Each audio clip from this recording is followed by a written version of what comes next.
"She's not my mother!" I yelled at my mother. Then I turned away to leave. That is also the day my life has completely changed. Hello, everyone. I'm Anna, 12 years old. I'm an energetic, talkative, and curious girl. I live with my parents in a small apartment.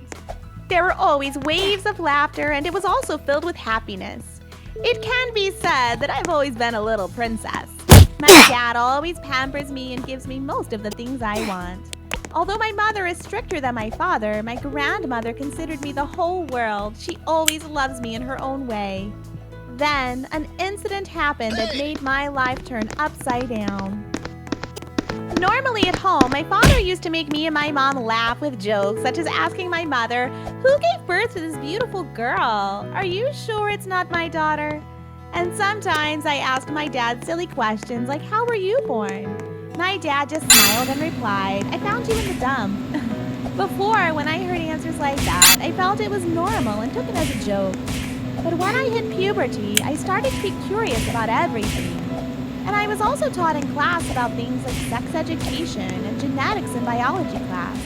That triggered my curiosity. I started to pay more attention to my parents. I don't know why lately. The things my parents had said made me pay so much attention. One day, while watching a program about DNA and genetics on TV, I felt like I was captivated. I watched intently, and my curiosity began to show up. Based on what I'd seen on the show, when I compared it to myself, I found that I didn't have any similarities with my parents. I look more like a South American than a European with black hair and colored skin. While my father is American and my mother is Russian, with my inquisitiveness and curiosity, I began to rummage through my parents' room to verify if my suspicions were true or not. Suddenly, I saw a picture of my grandparents. It turned out that my grandfather was American and my grandmother was South American. I breathed a sigh of relief and comforted myself. Maybe I was thinking too much. However, what I heard that night caused that thought to come again. When I walked down to the kitchen, I heard my parents talking about something. My mom said, "The more she grows up, the more beautiful she is as her mother, isn't she?" But before my mother could finish her word, I walked down. Her face was confused. She changed the topic and told me and my father to sit down to eat. After the meal, while washing the dishes, I began to ask my mom these questions. Why am I not like my dad? Am I the biological child of your parents? It looks like you're hiding something, right? My mother got angry and answered me harshly. "Anna, what's wrong with you? Why do you ask such silly questions? Instead of spending time on useless things, why don't you focus on studying and help me with the housework?" Seeing my mother's attitude, I was so scared. But my curiosity surpassed everything. There are many questions in my mind right now. Why is my mother reacting so harshly? Her attitude is not the same as usual. Something unusual is happening here. So that night, I decided to sneak into my parents' room to listen and learn the truth. When all was quiet, I crept closer to my parents' room and heard a whisper. It seemed that my dad was telling my mom something. I put my ear to the wall to hear. "You shouldn't have acted like that to her. Maybe we can't hide this any longer." She was starting to doubt everything. "We have to deal with this quickly," my mom replied to my dad. About her biological parents. At this time, because I was too scared, I accidentally stepped back, kicked the potted plant, and made a noise, which accidentally attracted my father's attention. My mother. I quickly ran up to my room, grabbed the blanket, and pretended to be asleep. I cried silently. I was shocked by what I just heard. It turned out that I was not the biological child of my parents. Exactly what I thought. It's so bad.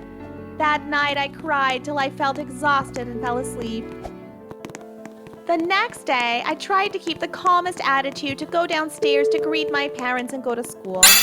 Standing in front of the two of them, I had to restrain myself in order not to tremble and stammer.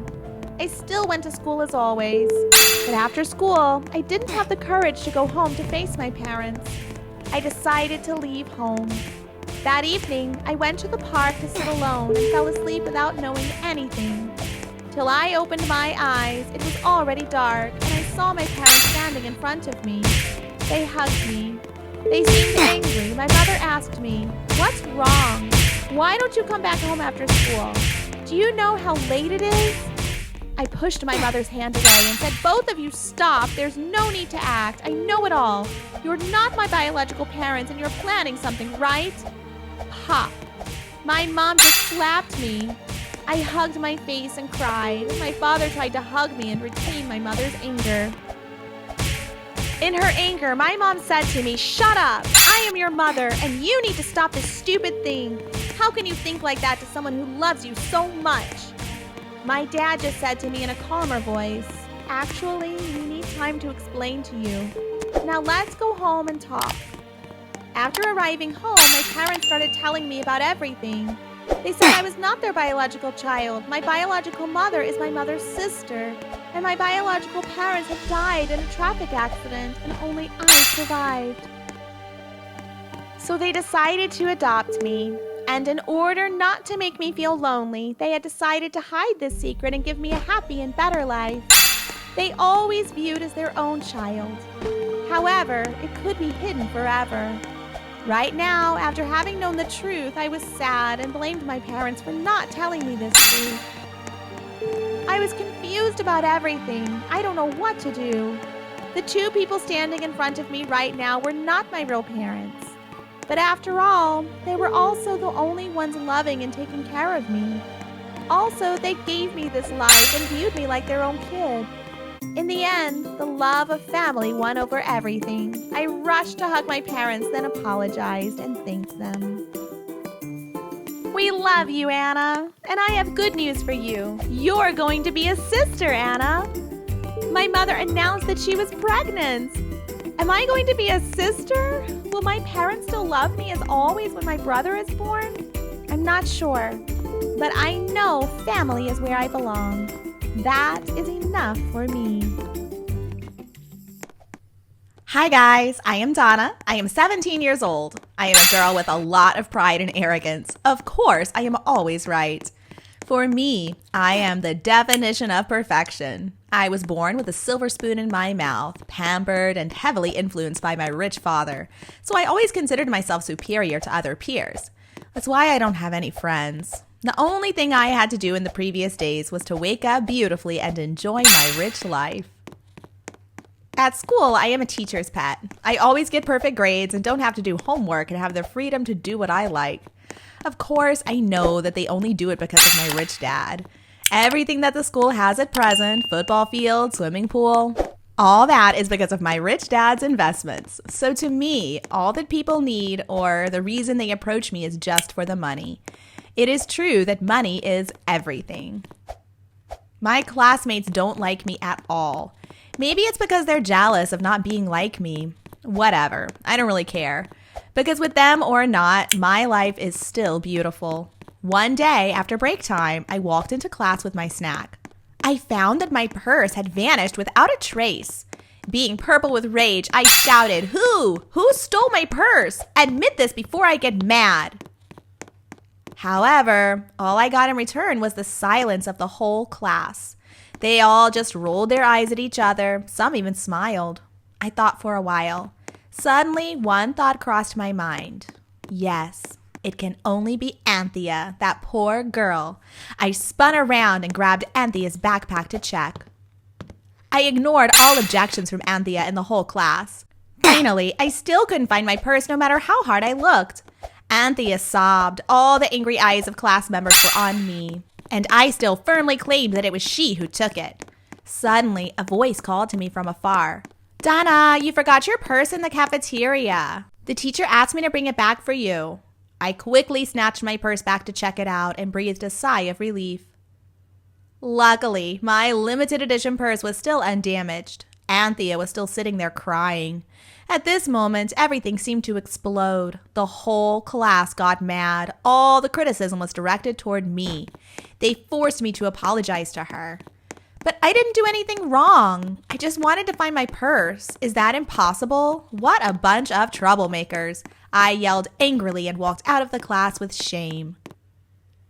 In the following days, I was completely isolated in the class. They treated me like I was a pandemic. They always tried to avoid me. I was rounded up by whispers and gossip. Be careful not to be around her or you will be blamed. Her personality is worthless, but she always thinks she is a princess. I really didn't understand what I had done wrong. The worst thing was slurs, insults written all over my locker and desk. However, what I didn't expect the most was that Anthea stood up to protect me. Instead of thanking her, I found her obnoxious. What are you thinking? You think it's generous for you to do that. This is all because of you. It's so annoying. A week or two later, everything ended up with the intervention of my father. Until one day, in the cold winter in London, I had to stand alone because there was a blizzard, so my driver picked me up late. I felt cold and angry and thought to myself, today I will let the driver know what I am made of. Suddenly, I saw a thin, dirty old beggar with a patchwork of dirty clothes and a thick overcoat that was worn out coming towards me. "Little girl, the old beggar trembled and called me. Without letting the old man finish his sentence, I immediately turned and replied, "Hey, old man, you need money, right? Here, take it and get out of my sight." I opened my purse and pulled out a $100 bill and threw it in front of the old man. I did not forget to give it to him with a scornful look. The old man just looked at me thinking for a moment, then took the money and left. I thought to myself, you ungrateful bastard. When he turned away, my driver also arrived. I didn't think about it anymore and got in the car and went home. The next morning, as usual, I went to school. Right when I passed the place where I stood yesterday, I looked outside and saw a crowd gathering and talking, and even a police car. There must be something serious going on here. I asked the driver to stop the car. Being so curious, I approached to see. It was horrifying. There was a frozen man in front of my eyes. Looking closely, I realized it was the old beggar from yesterday. He was covered in white snow, clutching some coins in his hand, bread, a small blanket, and a cup of frozen cocoa. The police said, according to initial investigations, those items were new and were purchased by the old man at a convenience store nearby. The cause of death was sitting for too long in the snow. It seemed like he was waiting for someone, and those things he had bought were for that person. I couldn't believe what I was hearing. No way. Are those items for me? Could it be that he became stiff with cold because he was waiting for me to come back? From the beginning, because he was concerned and worried when he saw me standing alone, he approached me to ask, "Stupid old man, why didn't you use that money for yourself?" I thought to myself. For the first time in my life, I felt guilty. For the first time, I knew how to admit it. And for the first time, my heart was tormented like this. In the past, I had always lived for my own benefit. I was always selfish and self-righteous. But then the old beggar's death was like a wake-up call for me. It was the first lesson that I engraved in my mind, a lesson that changed me completely. It will always remind me that, in life, we should open our hearts, give our love and share to other people. Money is not everything. Giving a lot of money is not generous, but being generous or not depends on the way of giving. When I was filming my performance, someone threw a pillow on my face, which made me get dizzy and knocked down. "What the heck are you doing, Hannah?" I angrily yelled at my sister. "Turn down the music, please. You're bothering me, my TikTok girl," she bossily said to me, and left with her pillow. I knew she just roused me on purpose because she was jealous of me. Hi, I'm Diana. I'm a hot TikToker. Thanks to my amazing dance cover talent, I got lots of followers on social media. Each video I posted captured millions of viewers' attention. Therefore, in everyone's eyes, I was a beautiful girl who was talented and cool. However, Hannah, who was my little sister, thought of me as a bad sister. Unlike me, my little sister Hannah was definitely a nerd. She spent the time reading all her books. She was meditative all the time. She was a quiet person and rarely showed her feelings to someone. My popularity became a big shadow for her. Therefore, Hannah was always compared to me by everyone. I knew that it could accidentally hurt her a lot, so I tried to get close to her. However, due to her quiet personality, she was trying to be distant from me. Until one day, while I was cleaning the bookcase, a strange letter unexpectedly fell from Hannah's favorite book. I was so curious to read it. I was surprised that it was my little sister's love letter from a boy named Joan. In that letter, she wrote that she had fallen in love with him for a long time, and she wished she and that boy could be a couple. I smiled at my sister's lovely story and put the letter back. A few days after, when I was at school, I accidentally caught my little sister looking enthusiastically at a boy who was a member of the music club. When that boy smiled, I saw her eyes twinkling. I came and asked her, "Is this Joan?" "Oh, you know him?" Her cheeks blushed. "Yes, that day when I was cleaning the bookcase, I saw your love letter by chance." I embarrassingly scratched my head, but Hannah started to be irritated. "Come on, don't be angry. Let me help you flirt with him," I said. She surprisingly asked, "Really?" "Of course. I am good at matchmaker," I replied. Although I saw that she looked skeptical, she happily agreed with my offer. Since then, I made a plan to help Hannah pick up Joan successfully. This was a chance for me to build my relationship with her.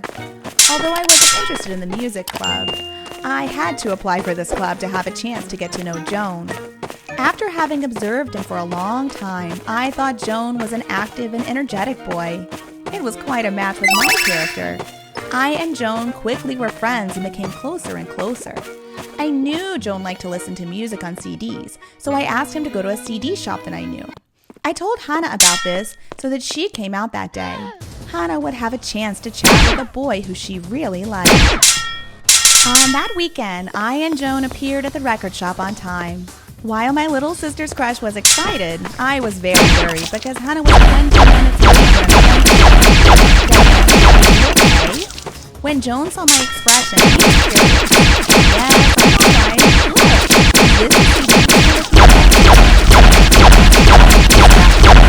When I reached my hand to grab the shelf, Joan surprisingly held my hand. "What are you doing, Joan?" "Diana, I fell in love with you at first sight as soon as I saw you." However, when I heard his confession, I was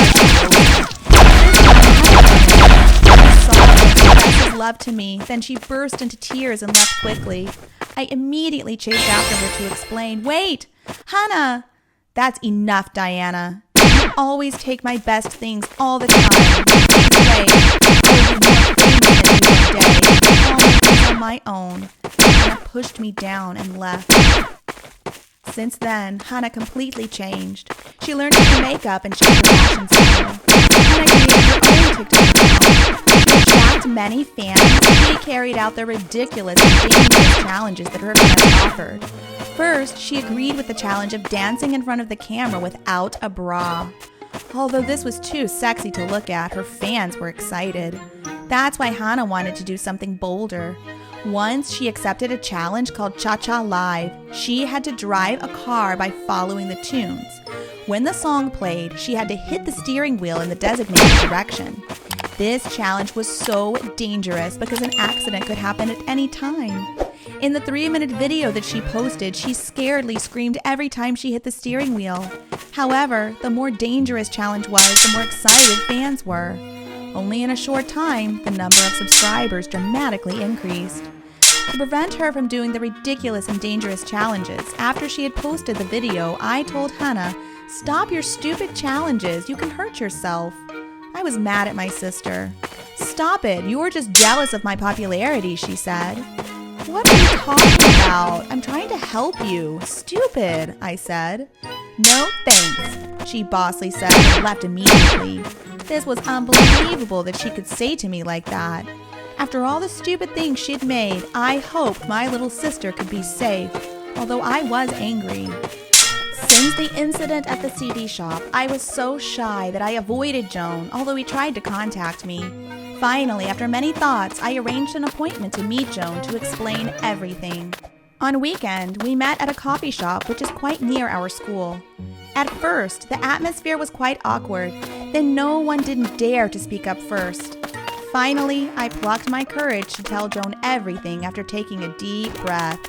He looked quite blue, but Joan suddenly gave his hand toward me after a few minutes not saying anything.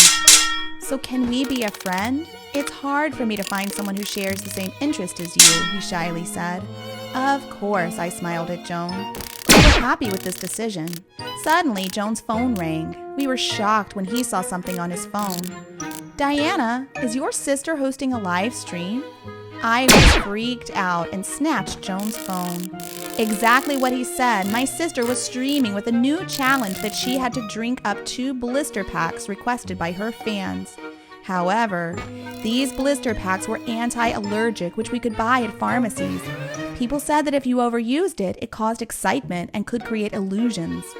"Make me become more famous. I'll do whatever you want," he said, "and take the blister packs out." She opened it and drank it.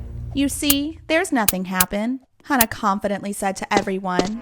But she was wrong. After a few minutes, she collapsed with convulsions. Seeing a bad thing happening, I had Joan take me home. When I arrived, I frantically slammed on the door, but she locked the door inside. I had to break the door to get into her room. Because of an abnormal heartbeat, I called an ambulance immediately. Luckily, my little sister was fine. After a day of a coma, she finally woke up. "Are you all right, Hannah?" I worriedly asked. "You have to thank your sister. She came back home in time to save you." Hannah turned her face away because she was embarrassed by Joan's words. "Okay, that you're fine is okay.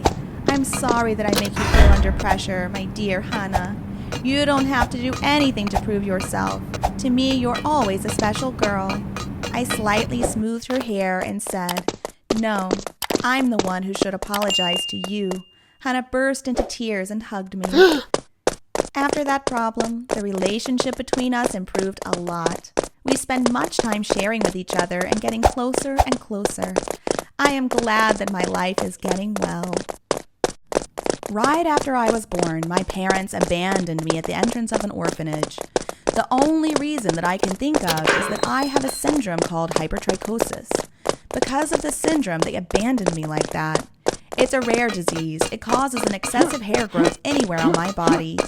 When I got older and older, my hair even got darker and spread out more. I look like a disgusting werewolf coming out of many horror stories. Just because of my different appearance, I was only alienated and discriminated against by everyone around me. When I was 6 years old, I was adopted by a small circus owner. On the first day we met, he looked at me with amusing eyes. "My little daughter, from now on, this circus will be your home. Be obedient and you will be loved by everyone here." I was so happy to hear his words. I thought it would be the start of a new and good chapter for me. However, I quickly realized that he didn't love me at all. He just wanted to see me as a tool to attract his audiences. He trains me like an animal. He forced me to learn circus performances quickly so that I could make a lot of money for him. On my first performance, my father stood in the center of that stage and introduced me to everyone. This day 1 year ago, I saved a poor creature from the scary guns of bloodthirsty hunters. She's the daughter of a ferocious wolf who was unfortunately killed by the hunters. I stood behind the stage and heard all of his words to introduce me. It's all lies. My foster father was a liar, but the audience completely didn't know that he made up my story. Let me introduce the werewolf girl. After my dad introduced me, the stage curtain was open. No sooner did they see me, the audience cheered and screamed. My dad gave me a signal to start my performance. Even though I didn't want to do it, I was still reluctant to perform. My performance was successful and everyone clapped loudly. Thanks to that, my foster dad treated me a bit better. I thought that if I continued to perform better, he would love me more. And many years after, although the circus earned a lot of profits thanks to me, my dad still treated me like a pet that can make money. He even became an alcoholic and often beat me without any reason. It went like that until I was 14 years old. After just finishing my performance, suddenly a guy with a good-looking appearance approached me. "I'm Joan, a famous theater owner's son.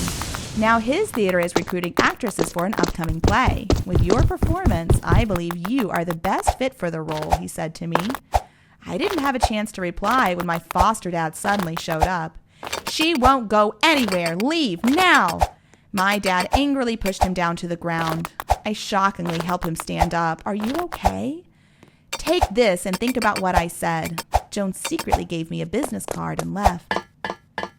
That night, a lot of thoughts came across my head. I knew my dad didn't want me to leave because I was making a lot of profits for him. I also never dared to disobey him, but that time I seriously wanted to go out of there. One evening, when I was about to sleep, my dad came back home in a drunk state. Like a psychopath, he suddenly rummaged into my room and looked for the business cards. "What is this? You dare betray me because of that strange guy?" As soon as he finished his words, he dragged me out and beat me brutally. I angrily snatched the card from his hand and then left. After I called Joan for help, I told him everything. He got pissed at what my dad had done and promised to help me get out of there. The next day, with the pieces of evidence that I showed, my adoptive dad was arrested for child abuse, and he had to suffer the appropriate punishment. My hellish life finally came to an end. After learning what I had to go through, Joan's father has offered to be my guardian and take care of me. When I heard that, I was deeply moved. For the first time, I put on a genuinely happy smile. A few weeks later, I started my new life. Joan took me to his family theater and introduced me to all the members there. Everyone was kind to me, except that the musical director. "Joan, it's stupid to let an amateur take the lead role in this play. You know how hard I worked on it." "She's a perfect one for this role." Joan smiled reassuringly as the difficult director looked at me with questioning eyes. Maybe he had no faith in my abilities, but no, I had full confidence that I would do it well. And you know what the role that I played was of a character who suffered from having too much hair, and her journey to prove herself. It's the same as my story. Many days after, I began to learn more about stage skills. Zach was always really strict with me. He always scrutinized me, constantly scolded me despite my best efforts to practice. All the group members and Joan couldn't understand that extreme attitude of Zach, because he was always gentle to everyone. I also knew his situation. Although he was a talented director ever since the death of his wife and child, he always fell in a depressed state. His works were no longer attractive than before. This latest musical marked his return after a long break. Perhaps that's why he was always so strict with me still. But I couldn't deny that I learned a lot from Zach. After 2 years of elaborate preparations, that day I was very stressed, but Joan was always by my side and gave me confidence. Luckily, the play was a great success. I quickly became popular thanks to it. That success made every member of our theater extremely happy. They constantly congratulated me. And of course, except the strict director, luck won't always be on your side. I was used to his criticism every time. I just nodded and thanked him. Since the success of the play, my life also became wonderful. However, there was still one thing that made me worried was my one-sided love for Joan. Because I wanted to be able to confidently express my feelings to him, I found many ways to cure my syndrome. I was immersed into expensive hair removal treatments and laser treatment, even though I knew it could ruin my health. Finally, after a long period of treatment, all my ugly hair was removed. I was very surprised and happy when I looked at my pretty face in the mirror for the first time in my life. Now I became a normal person. I received more roles and became more famous, and especially I have confidence and started getting closer to Joan. But his love for me was just like taking care of a little sister, even though I knew that I was so grateful to him. After a long time, because of the abuse of hair removal treatments for head swelling, caused my skin irritation, which made me feel hurtful. The doctors forced me to stop the treatment for a long time. I quickly returned to a girl full of thick hair like before. A lot of people came to visit and encouraged me, and among them, Joan was always like the old days. He was always caring. He also advised me to take a long break. But the number of times he visited me became rare because he was always tied up with business trips. As time went by, I felt very lonely. Meanwhile, my therapist was still there. I felt like I had forgotten my everything. My career was over.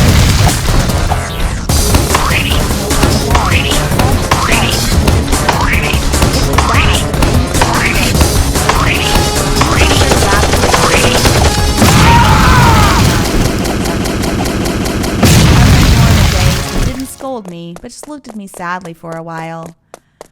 Let me tell you a story. His voice was so soft. You know, I once had a great wife who I loved dearly. But because of her weak health, after giving birth to her first child, my wife unfortunately passed away, he said with a choked voice. For the first time in my life, I so sorry to hear that," I comforted him. He kept telling, "The baby that my wife gave birth to has an odd appearance. Her whole body was covered with thick hair."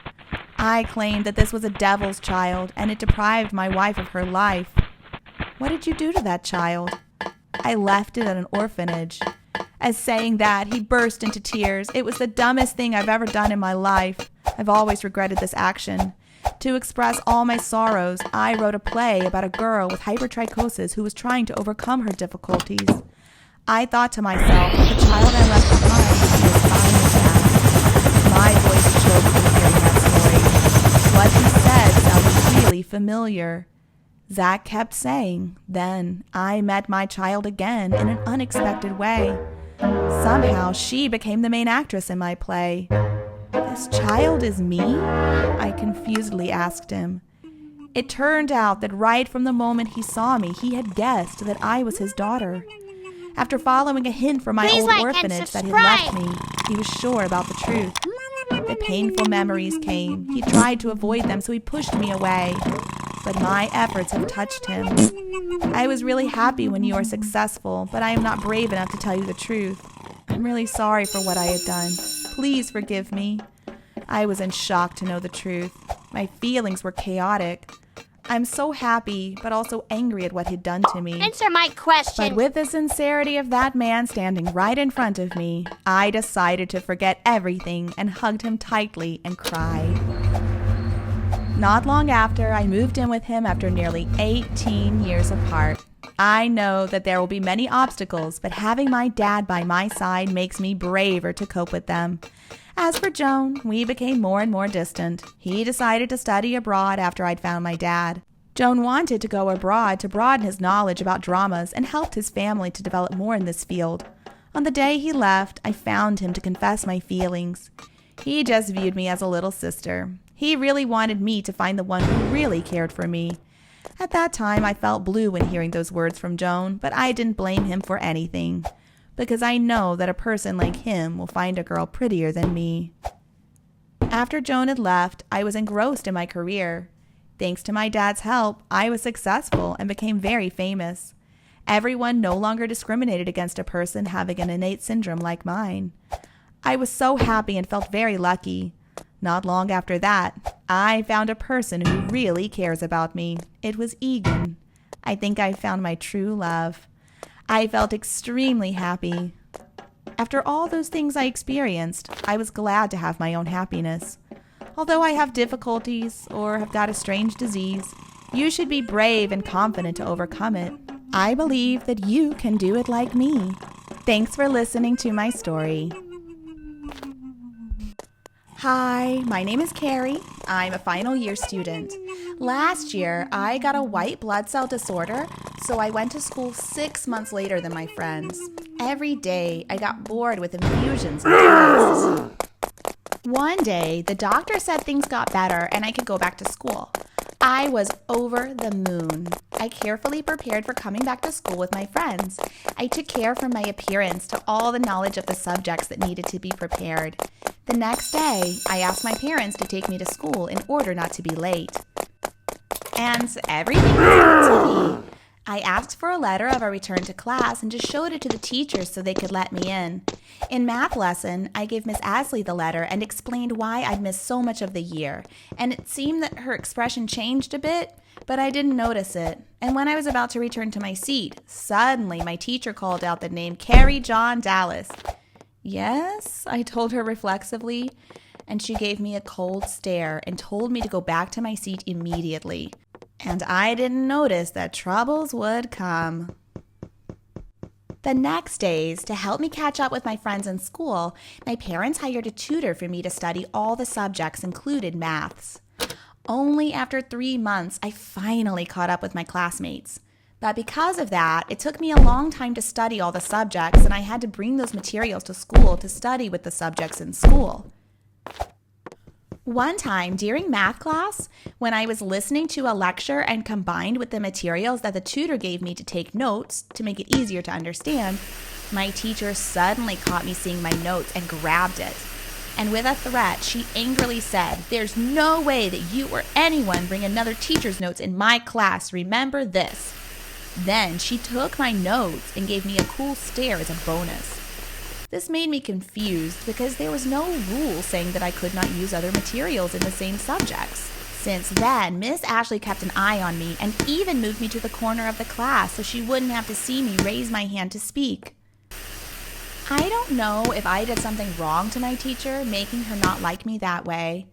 I told to myself if I apologized to her, there was nothing happening anymore, and maybe it was just a misunderstanding. So when there was an activity, I tried to nominate myself to join in. But the host of the event was Miss Ashley, and when she saw my nomination, she easily got mad and threw it away. But I was not going to give up and need only her to explain. I didn't expect when she was holding a copy on the street, and due to my carelessness, I was too hasty and bumped into her. This time, when I didn't explain anything yet, Miss Ashley got angry and walked away. Before she stormed away, she said, "What a naughty girl." And that's it, without explaining the misunderstanding. Now I was hated by her. Another day, I wore a new dress to class, and I swear I didn't wear makeup and looked exactly like all the other girls at school. But when Miss Ashley's math lesson started, she publicly embarrassed me in front of my friends. As you can see in my class, there are some very outstanding individuals, but there are also some individuals like Carrie who always pay attention to her for looks than intelligence. I was angry because I was not like that girl she was talking. Actually, I loved math, but even what I wore made them talk about? That was annoying.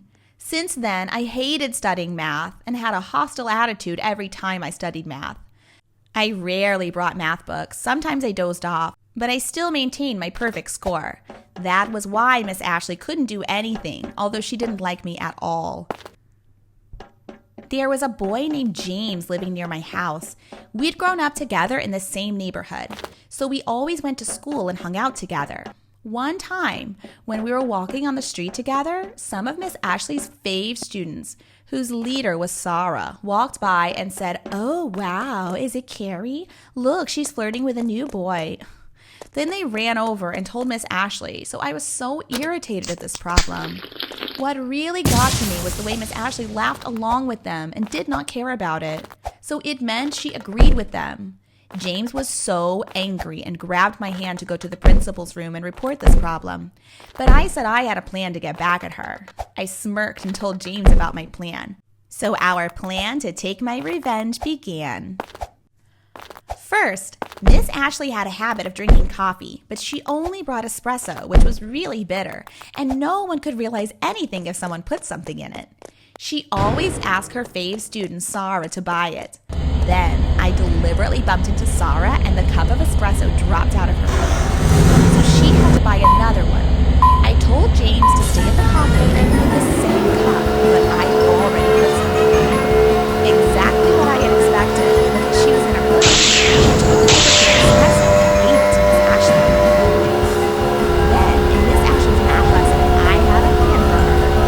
First, she had a policy that if someone called her in class, they had to answer and speak with her. Normally, she always put her phone to silence mode, but I intended to stop talking to her. I came to class early and went to the kitchen and asked for her help. And her phone was on the table. What an easy game. 20 minutes later, when my class paid attention to the lesson, I told James to call her. And that was when the funny part began. Her phone rang, and she was so panicked that she had to turn it off, but James called her back, and she had to answer the call at any cost. "Honey, do you remember our date tonight?"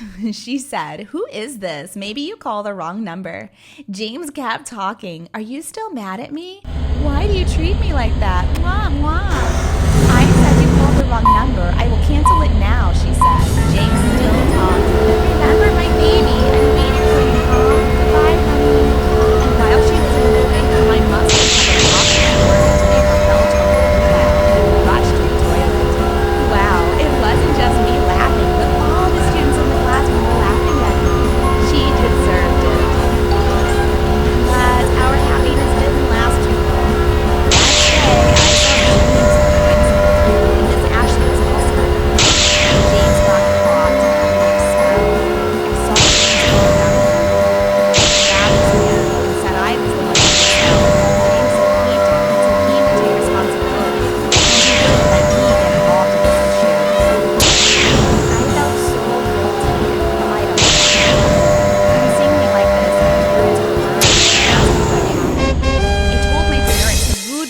of Miss Ashley, and my tricks were created to make fun of Ashley.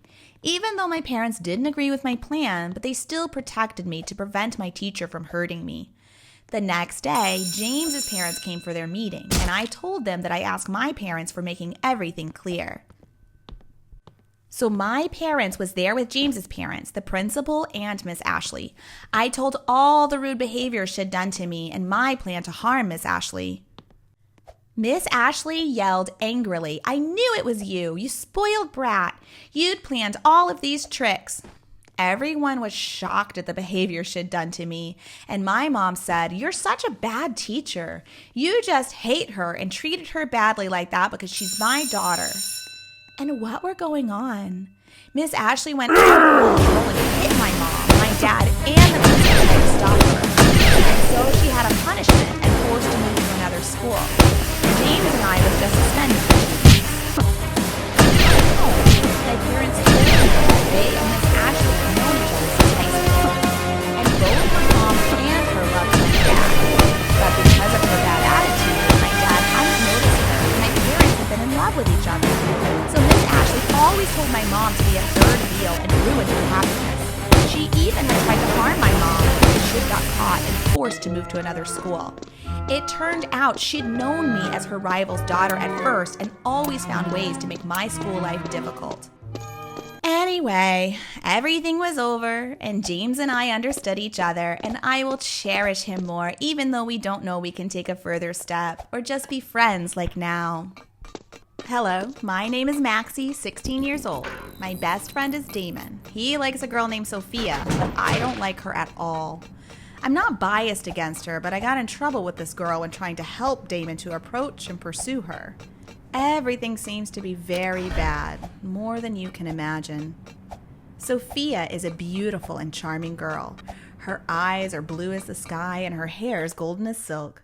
To be honest, I am a bit jealous of her appearance. Damon really fell in love with Sophia at first sight.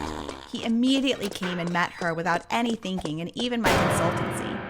This made me quite uncomfortable because he would ask me before doing anything. As a result, Sophia didn't notice him and kept walking.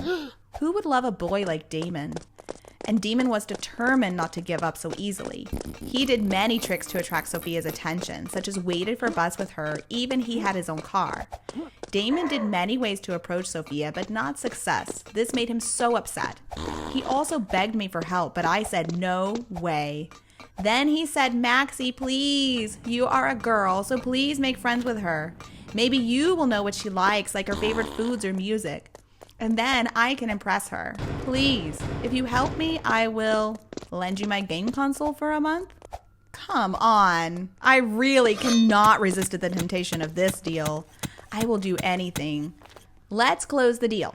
If this is fail, do not blame it to me. And give me the game console now, I said. The next day after school, I decided to find Sophia. She was standing at the bus stop, and when I came to approach her, she suddenly walked away.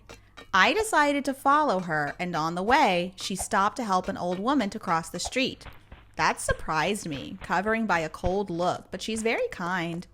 Then Sophia walked towards the park, and it was getting dark. I walked behind her and thought what she was doing there. She sat on a bench in a hidden corner of the park. It seems she's waiting for someone. I hid behind a bush that she wouldn't find out. Suddenly, there are 2 guys appeared and talked to Sophia. But she doesn't seem to know about these guys. She looks scared. I immediately ran into her and shouted, "Help me, policemen, there are 2 guys are harassing us." Honestly, there are no policemen. I just wanted to shout to scare the guys. It seemed to be effective because the guys ran away after hearing that. I ran over to Sophia to see how she was. Sophia was surprised and hugged me and thanked me for helping her. Her body was shaking. She must be very scared. I and Sophia walked back to dormitory, and she said that she likes to go to the park at night because it's very quiet. I told her about its danger and advised her not to go alone. Then we exchanged phone numbers and became close after this incident. A few days later, I started to closer to Sophia. I told her about my friend Damon crushed her and could she date him. Unfortunately, she just shook her head and said that she wasn't ready. Looked at her sad eyes. I decided to stop link them anymore. I think she just had a bad breakup and didn't ask her any more about it. One night, when I was on my way to Sophia's dormitory to watch movies, I heard two people are arguing. It was Sophia and a boy, and she was crying. It looks like the guy was going to hit her, so I ran over and said, "Hey, what are you doing? Leave her alone or I will call the police." He looked at me and said to Sophia, "Sophia, we're not done yet." After that, he left. I turned to Sophia and asked if she's okay and who's that guy. Then she told me about him, her ex, and now he wanted to come back, but she didn't. Sophia told me while crying. I scared and worried because of him. I couldn't sleep at night. Then she burst into tears. She's so pitiful. I comforted her that I would be by her side and she could call me whenever she needed. I shouldn't have said that because after that day, she called me every night and we talked until 3 a.m. I was very tired, but I always tried to help her. She seems to be worried a lot about her ex-boyfriend all the time. Damon knows me and Sophia talk a lot, but he doesn't ask about Sophia anymore. He seems to be no longer interested in this girl and start worried about my looking like a raccoon. My eyes are dark because of staying up late. You really need to have sleep, Maxie. Don't care to Sophia anymore. Obviously, she have her own problems, and you'd better not get involved with her. Damon talked to me. Easier said than done. That night, I decided not to answer Sophia's calls and went to bed early. In the next morning after woke up, I received 20 missed calls and 50 messages from Sophia.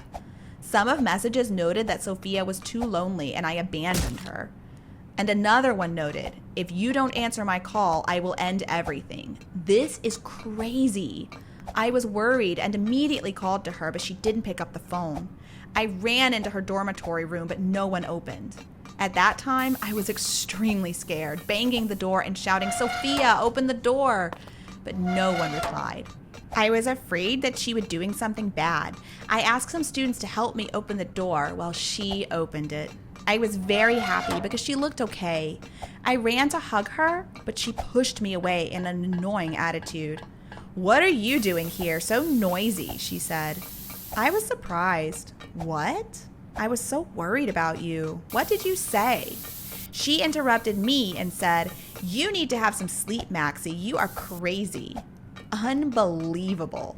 After all those missed calls and messages, she was crazy but me. But I didn't want to argue anymore. I should ignore her and got private space. After that, Sophia tried to apologize me for the next days, but I don't want to stay close to her anymore. She also texted me that if we were not friends, her life is no longer meaningful. I was so tired about her threats that I just ignored them. Everything became worse because after a few days, when I and Damon are on the class, Sophia called me and told me she was in the hospital. She said she had a brain tumor and the doctor just did a test to check it was benign or malignant. She asked me if I could come pick her up and I agreed. This is scary. I told Damon everything and he said, "I think she was making it up, Maxie. How does she suddenly have a tumor? You two were arguing and now she suddenly was in the hospital? Well, let's think about that, Maxie." I was shocked when hearing Damon say that. "Damon, how could you? You're so heartless." After that, I left, and when I came to hospital, I saw Sophia sitting outside and wearing a hospital cap. She said her hair was shaved off for the surgery. I asked her to show me the incision, but she denied. Sophia said that she would have headache if she took off her cap. Anyway, I'm glad that she's okay. I took her home and we made up. I decided to take care of her for a few days. Sophia seems so weak, and I can't help while seeing her and painful. I called to Damon to tell him that he owed me an apologize and tell about Sophia's. "Okay, sorry. Hope she get on well soon," he said. Few days later, Damon called me and said, "Listen, Maxie, Sophia is a liar. She isn't doing surgery. I bumped into her and her hat fell off and her head was full of hair. It couldn't grow so fast." I was shocked after hearing that. How could she lie to me? I don't understand. I need to know the truth, so I decided to come to her dorm room. After knocking the door, she opened it.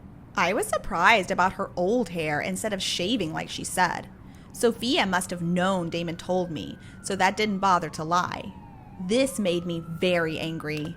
I immediately shouted at her, "Tell the truth, Sophia. What's wrong with you? Why are you pretending to be sick? No one's friend do that." She held my hands and said, "Maxie, I am sorry. I did everything because I missed you and I want you to care for me again. Anyway, it went too far. Forgive me, please." "Are you crazy?" I shouted. "I was worried about you. Are you sure you are okay?" Sophia started grinning strangely and said, "The only thing that matters is I fell in love with you, Maxie." She continued holding my hand, and I felt so amazed when she said that. "What did you say?" I asked her. "You heard already. I love you."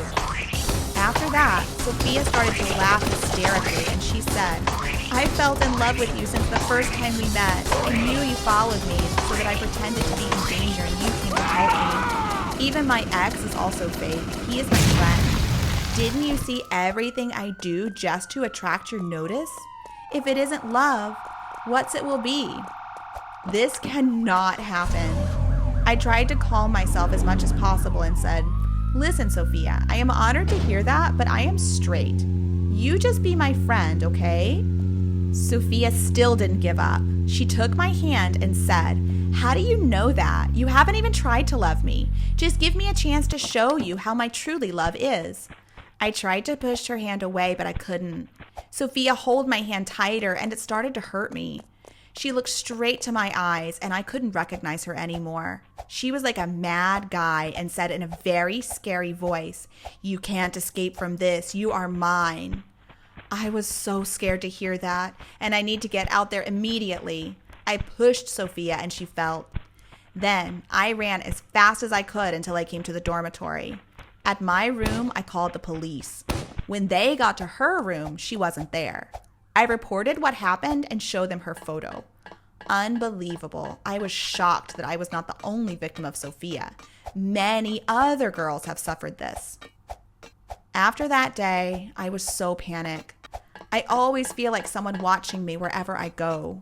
One night, when walking through the park to my dorm, I heard someone ahead. Immediately, I realized Sophia. She was there, not alone, but some other guys also. After seeing me, they started approaching. I tried my best to run as fast as I can, and luckily, there was a policeman came and caught them. It sounds like a coincidence, but no, I know Sophia was watching me. Thus, I reported to the policeman planned to arrest her. After being arrested, she and her accomplices confessed that they planned a kidnapping planning to force me to be with her. After what Sophia did to me, she had to pay by receiving a court sentence. She apologized and asked for my forgiveness. Everything came to an end and I returned to my peaceful life. After all, I still feel sad. I think I had a close friend who ready to share and believe in, but not. I feel disappointed because they took advantage of my trust for their own purposes. There are always some mean girls in high school, right? But it turns out I am one of them. And I don't even... Hello guys, I'm Lee. I'm 15. I'm a normal girl, mediocre in appearance, average grades, and I'm a bit chubby. But one day, I received a love letter in my school closet. I read the paper and couldn't believe my eyes.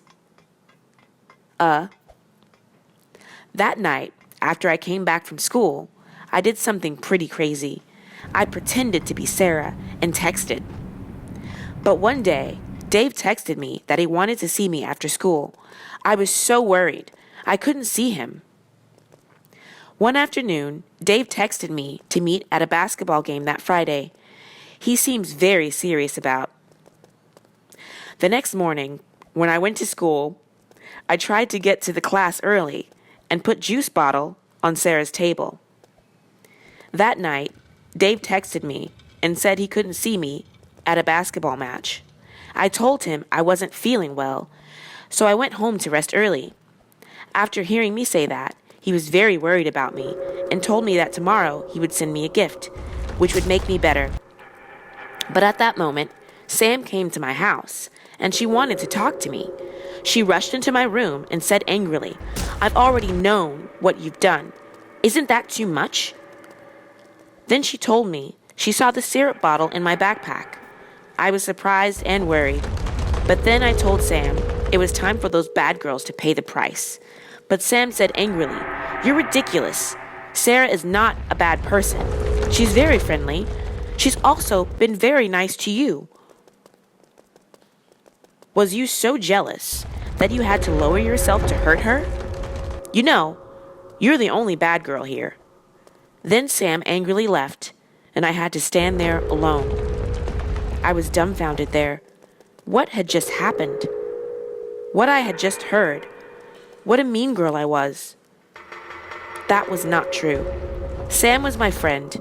Why would she say that to me? She stopped calling me a fake, and then calling me a bad guy. She was too much.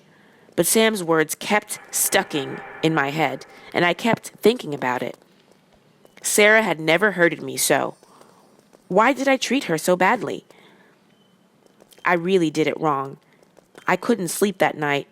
I felt very guilty. I let things get out of my control. Why did I do this to Sarah? Just because I hated her because she was prettier than me, or because Dave, he cared about me? But it wasn't him who really cared about me. It was just because he thought I was Sarah.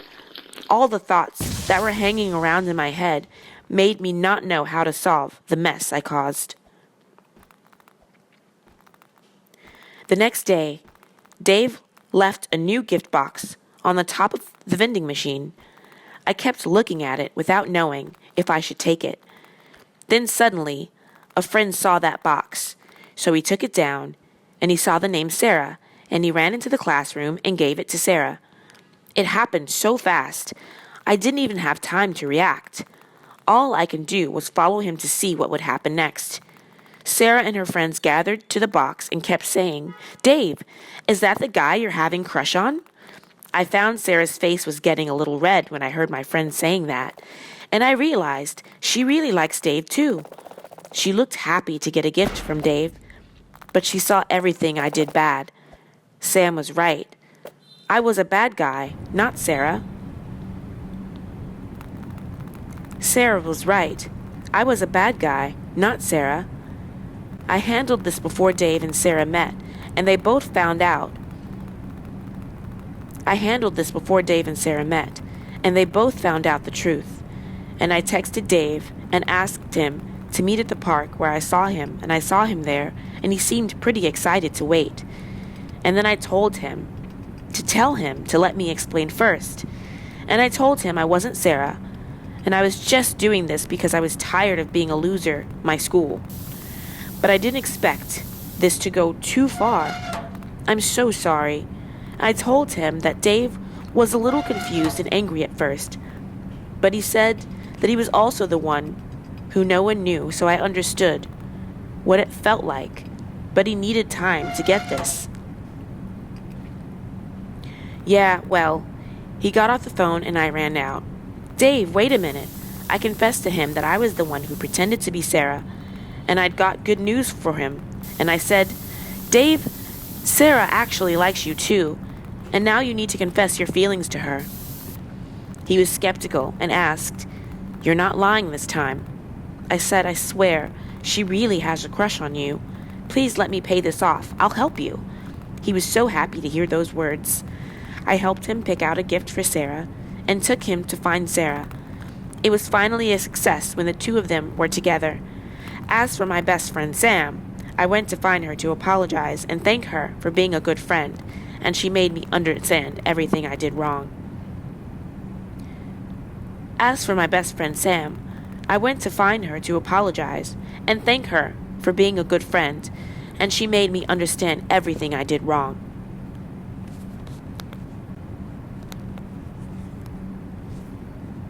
Hello, I'm Jenny. I'm 16 now.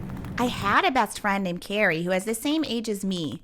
And you know what? Our friendship had come to an end when I found out the terrible secret of Carrie. It was a day like any other day. I asked Carrie to meet me at the swing in the park. This place is where we choose to be a secret base. I told her that my parents been arguing a lot and my mother thought he was cheating on her. I didn't believe it until I smelled the unfamiliar perfume on my dad's shirt. "Is my dad really having an affair, Carrie?" I sadly asked her. Carrie rubbed my shoulder. No way. Your dad probably just caught in the sprayer in the department store or something. You shouldn't jump to the conclusion that quickly. Your dad loves your mom. Anyone can see that, so don't worry.